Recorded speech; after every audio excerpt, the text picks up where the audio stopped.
Hello everyone, welcome back. My name is Douglas Johnson. I'm a yoga meditation instructor, a ordained minister, and also a certified Kiloby inquiries facilitator. I'm here today to share with you this idea of why actions mean more than words. Before I get into that, I do want to thank my patrons on Patreon who make these videos possible. If you want to join that community and help support these talks, please check out the links below. Okay, so actions, not words. Why is this an important concept for us? Because what we learn when doing deep spiritual esoteric work like inquiry is that we, in a sense, have two minds. One is our conscious mind, and this is often full of ideals, ideas, sometimes conditioning that the society or our parents or other people have told us that we are supposed to believe or supposed to want, whatever it might be. And so this is, in a sense, a story that we tell ourselves about ourselves and reality and other people.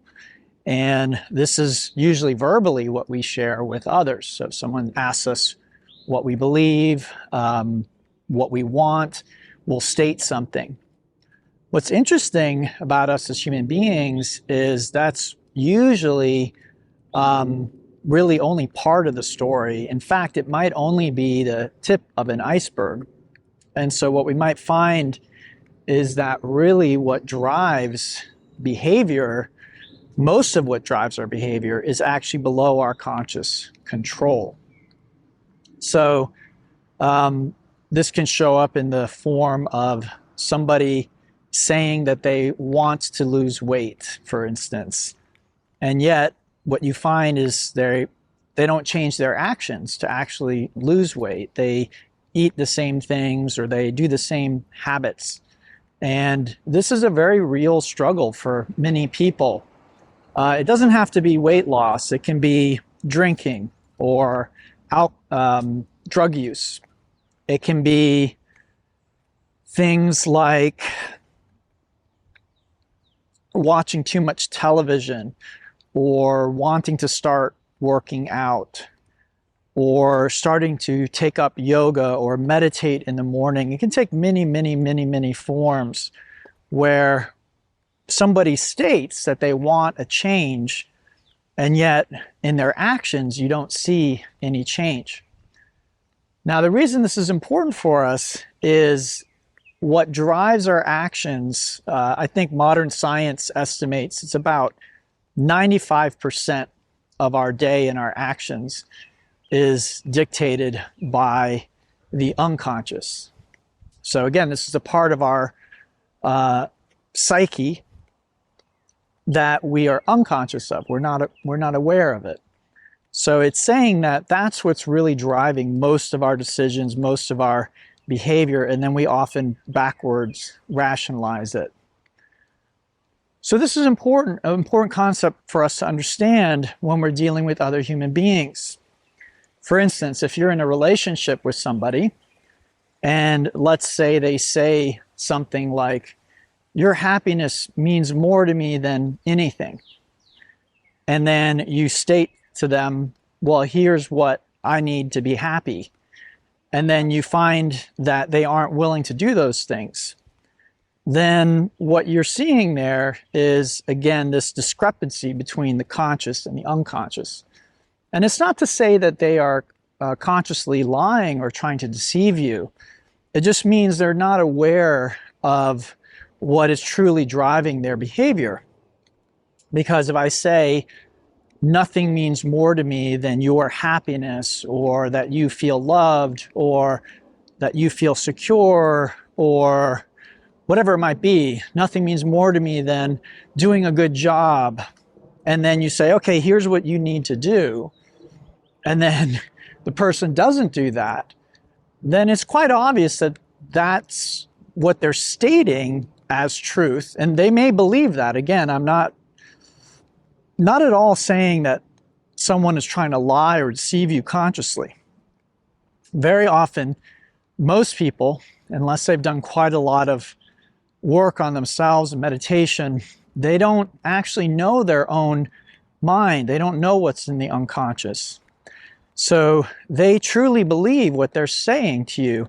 Nothing means more to me than this or that. Consciously, that is what they believe. But what you'll see in their actions is what's actually driving them.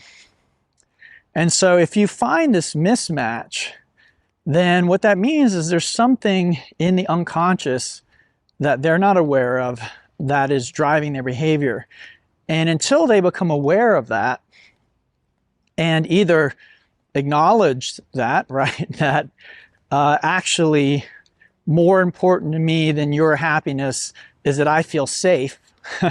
So therefore, I will not do whatever it takes for you to be happy or for you to feel loved or for you to feel cared for, because I need first to feel that myself.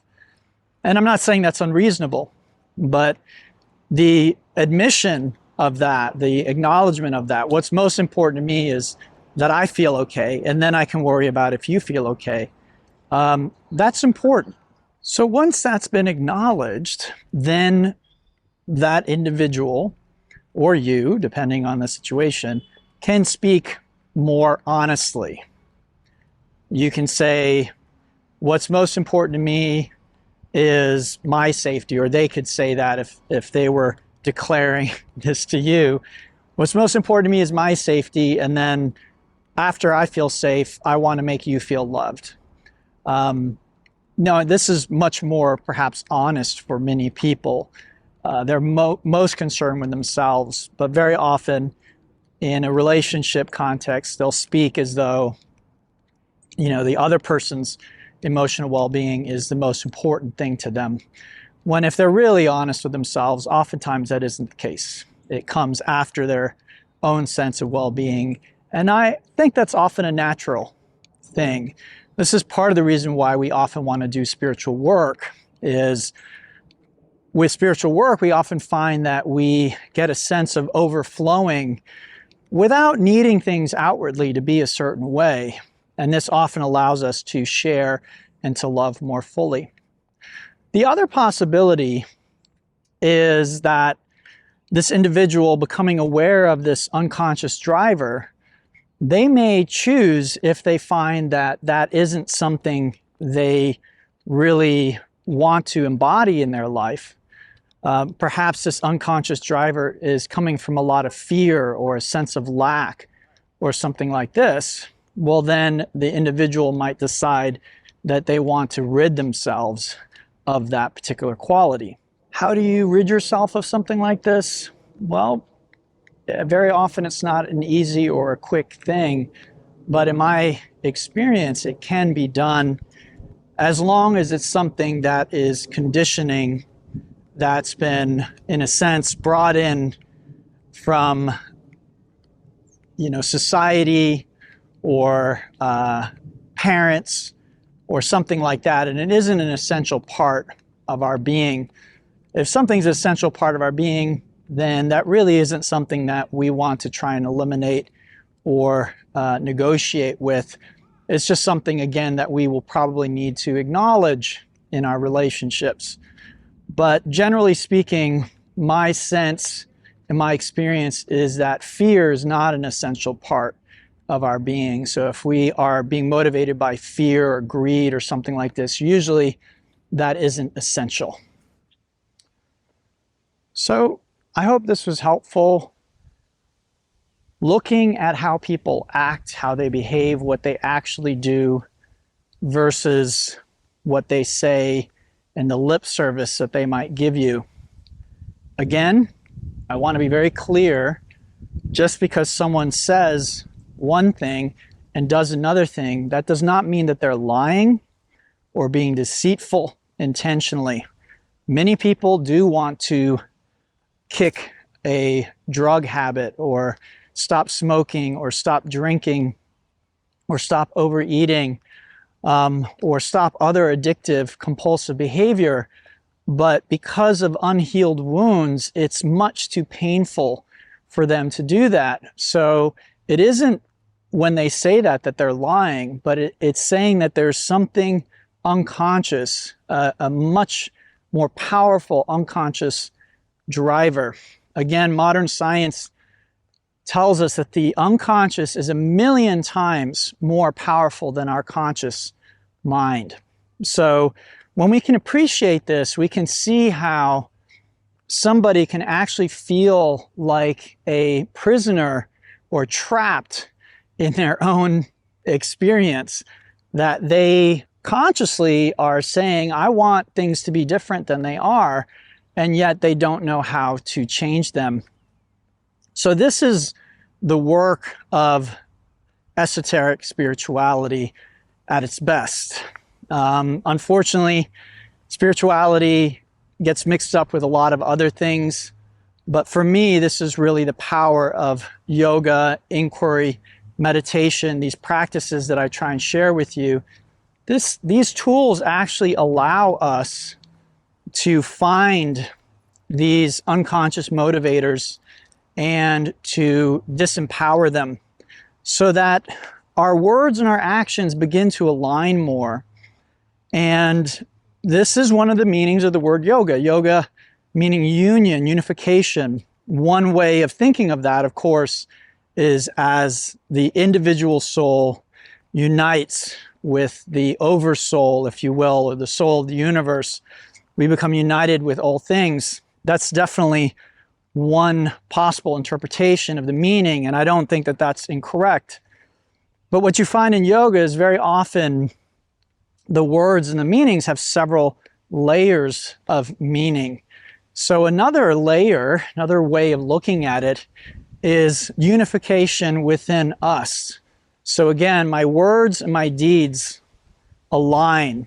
I don't say XYZ is the most important thing to me and then don't act in a congruent way. I do want to be clear that sometimes people are acting congruently from their perspective. So there can be a disconnect between feeling loved and being loved. So somebody might truly be loving us and we may not feel loved. And sometimes that has more to do with us than them. So I'm not sharing with you as a way for you to judge your partner or family and say, hey, you know, I don't feel loved by you and you're saying you love me, so that means you have something unconscious going on. That's not the right application of what I'm sharing. But again, if we find people, if someone says, hey, I will do anything to make you feel loved, what do you need to feel loved? And you give them a list, here's what I need to feel loved, and then they don't do any of those things on the list, then this is what we are talking about here. This is the discrepancy between words and deeds. Again, I wouldn't use this to judge anybody or to make anyone feel guilty. It may be helpful in a calm, relaxed manner when neither party is triggered to bring these types of things up to someone's attention. But I will say that if you are on the spiritual path, it doesn't mean that everyone else in your life is or is even interested. So you might find that while this might be an insight for you, and you might use that to guide your behavior and decisions, that it may not be very relevant for the person that you're dealing with. For them, they may not be interested in knowing what's in their unconscious. They may not even believe that this is what's happening with them. So this is, again, meant as something useful to you. I do recommend watch people's actions and not their words. If they proclaim that they are going to do something, watch and see if they are actually able to do it, because this will usually indicate, again, a good sense of unification in the heart mind of that individual. Now, sometimes we can be unified in certain things. So somebody might be very good at saying, I'm going to build a new business, and then they build a new business. So in that phase or area of their life, there's no splintering. They set their mind to something and they're able to do it. And yet, that same individual might promise to take the kids to Disney World for a vacation. And then you find that when the date comes up, they have an excuse. Now, anything can happen to somebody once. So that's why with this type of work, what we're really looking for are patterns. So somebody promises to take the kids to Disney World, and then they don't. And then they promise to take the kids to dinner, a month later, and then they have another excuse. It's of course a different excuse. But what you start to see is certain people always have an excuse. There's always a reason why they're disappointing you or letting you down, or why they can't do what they consciously say they want to do. This is where you want to start to be aware of this discrepancy, that what they consciously claim, and again, they indeed very well may consciously want what they're saying they want. There's no reason to really doubt them. But what you have to be aware of is that there is a stronger force at play, which is the unconscious. They have an unconscious desire that is more powerful than what they are stating consciously. And once you're aware of this, you can see this playing out in many, many ways in people's lives. All right, everyone, I hope today's talk was helpful for you. As always, if you feel I can be of assistance, please reach out. Otherwise, namaste and have a beautiful day.